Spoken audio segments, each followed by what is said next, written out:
All right, so in this video, I'm going to talk about yield curves. So in the prior video, I looked at some interest rate fundamentals and looked at some components that make up the overall quoted or nominal interest rate. And some of them I talked about included things like the inflation premium, default risk premium, liquidity premium, and maturity risk premium. Now, of those in that prior video, one of the things that I talked about was that the longer the period of the loan, probably the bigger the inflation premium would be. And the longer the period of the loan, probably the bigger the default risk premium would be. And the longer the period of the loan, the less that we know about what interest rates are going to do, so probably the bigger the maturity risk premium is going to be. And all of that basically says that for the longer the period of the loan, generally speaking, what I would expect would be the higher the interest rate is going to be. So for a yield curve, basically what we plot is to a particular single borrower, what rates the lender would charge the borrower for loans of different lengths, all starting today. So for instance, if a bank lent me money for 2 months starting today, or if they lent me money for 2 years starting today, or for 20 years starting today, they would charge me different rates of interest on those loans. So what we're plotting with the yield curves, we're plotting what those interest rates are, so the rates for the loans of different maturity or lengths. Okay, so the maturity is on the x-axis, the interest rate is on the y. And this curve down here is showing the basic idea behind what's called the normal curve. And the reason why it's called the normal curve is because typically the longer the period of the loan, the more inflation premium you would have, the more default risk premium you would have, the more maturity risk premium you would have. And as a result, the longer the period of the loan, the higher the interest rate gets.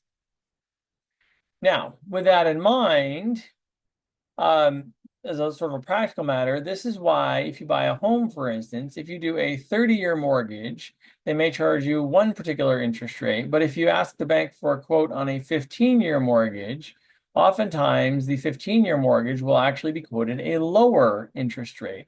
And the reason for that is it's a lower period of time or shorter period of time, and that poses less of a risk to the financial institution. And as a result of posing less of a risk to the financial institution, it basically is they're going to charge you a lower interest rate for it. So that would be the normal situation. So that's why this is the normal curve, that the longer the period of the loan, the longer the time to maturity, the higher the interest rate. Now, it is possible to have something called an inverted curve. And that's this curve that I have here, where short-term rates are higher than long-term rates. So let's talk about one of the ways in which that could occur, where short-term rates are higher than long-term. So let's suppose inflation is really high at the moment, but is not expected to continue to be high. So if that's the case, over, say, the next year, people may charge, if they're a lender, they may charge a high inflation premium for a loan that's 1 year long. But if they're going to lend somebody money for 30 years, they may think, well, there's going to be 1 year where inflation is really high, but then maybe the 29 years after that, inflation might be more normal. And so what winds up happening is the 30-year loan may have a smaller inflation premium for the entire 30-year period, whereas the 1 year loan just has a high inflation because it's only got high inflation in the one first year. So in that 30-year loan, the banks are still counting on 1 year of high inflation, but they got another 29 years that they're expecting to be kind of more typical. And so as a result, you could have a smaller inflation premium over that full loan period than you would for basically just the 1 year loan because of the unusual inflation circumstance. So when you have an inverted curve, it doesn't mean that the risks are getting less over time or for longer loans. It's generally more there's some kind of a short-term disconnect or short-term situation like the inflation scenario I just mentioned that's causing short-term rates to be higher, but that would not typically be assumed to last. And that would generally be assumed to revert back to the normal curve, which is this bottom curve here.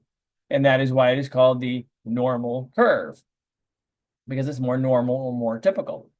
Now, there are some theories about kind of why this curve has this shape that it normally does. So let's talk about those a little bit. So first off, we're going to have is the expectations theory. So let me kind of give you a couple of scenarios here, a couple options, and then talk about sort of what this expectations theory is getting at. So So let's suppose you were faced with a couple options. Option A is you can invest in a security that matures in 1 year, and you know what that security is offering as a rate right now. So I'm going to call that security one. It's got a known rate. And then at the end of that year, you could roll it into another security that would mature in 1 year. And so that we don't know what that rate would be because we aren't a year from now. So we don't know what that's going to be. So that's option A. I can invest it for a year and then roll it into another year after that. And then I walk away at the end of 2 years. Option B would be I just today invest in a security which matures in just 2 years. And so in that case, since I would be investing today, I know what that rate is today. So I'm calling this security 3, and this one has a known rate. So I know what that is. So the idea behind the expectations theory is that if the markets are in equilibrium, then what should happen is I ought to be able to look at the rate that I would get over the 2-year period with security 3 and compare that to what I would get with two smaller, 1 year that I actually know it's starting today and 1 year that I don't know that starts in a year. And basically, if the market's in equilibrium, those two options ought to be equivalent to investors. And if that's the case, I know what the 1-year rate is.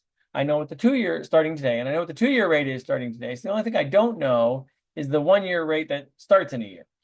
And so you can do a little bit of math on that and basically calculate out what would that rate have to be.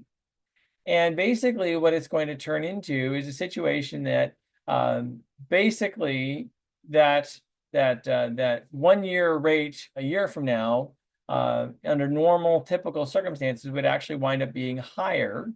And because of the fact that over a 2-year loan, those 2-year rates are typically higher. So in order to make this all work out, basically a 1-year loan would be expected to go up a year from now.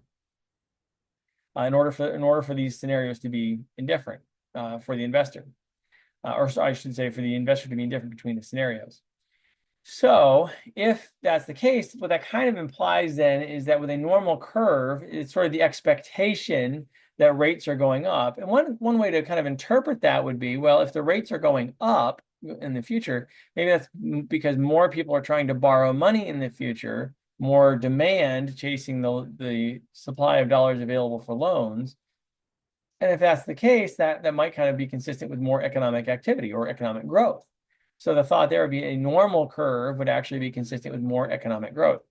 Along that same line, with the expectations theory, if I had essentially an inverted curve, that would actually imply that a 1-year loan that I initiate a year from now will actually have a lower rate than a 1-year loan that I initiate today, which kind of means fewer people are trying to borrow the money a year from now, which kind of suggests less demand for the money, which kind of suggests maybe less economic activity. So if you see an inverted curve, it has tended to show up before recessions occur. It's not a perfect predictor necessarily, but it is an interesting data point to watch. If you see an inverted curve where short-term rates are higher than long-term, it tends to kind of fit with the expectation that there's going to be less demand for loans, fewer people trying to borrow and spend in the future, and that would tend to coincide with less economic activity. That's kind of the idea. Now, there is another theory for what kind of drives the term structure of interest rates, that shape basically of the curve. One of them is the liquidity preference theory, and that basically the idea here is that investors prefer short-term securities. And so if they prefer short-term securities, in order for a borrower to convince an investor to lend them the money for a longer period of time, the borrower has to offer a higher rate of interest for longer periods, because basically investors like shorter term, more liquid securities more. So that would kind of tend to create that shape as well. Also, the market segmentation theory is basically saying that the market for securities is actually segmented by maturity. And so basically what you have is essentially the marketplace of short-term loans, the marketplace of intermediate-term loans, marketplace of long-term loans. And so they're all kind of separated into chunks. And the interest rates are sort of determined within the chunks, and it's sort of segmented, and that ultimately winds up giving rise to the term structure. So there are a few different theories for kind of why that term structure is the way that it is. But as far as implications are concerned, a few key takeaways here. Because of that term structure of interest rates, basically, if you're borrowing for a longer period of time, generally you're going to have, under a normal curve scenario, a higher interest rate. So that's why a 30-year mortgage is typically going to have a higher quoted interest rate than a 15-year mortgage. Also, if I have an inverted yield curve that has a tendency of sometimes preceding recessions, it tends to suggest basically periods of economic downturns, things like that. So if you see an inverted yield curve, that's something to be aware of for that. All right, hopefully that makes some sense, and hopefully that's helpful. Thank you so much for watching, and have a great day.